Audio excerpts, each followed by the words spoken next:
Виждаме старшилите, как са събрали. А какво се напълнило в тубичката? Оцет и вода? Или бира? Оцет, вода и бира. А в каква пропорция? И захарен сироп? Да.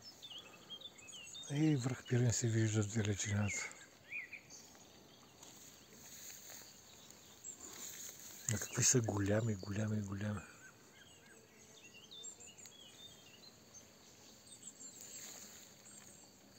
Един се опитва да се изкачи по стената, не мога го заснема, нали ще го хване телефона.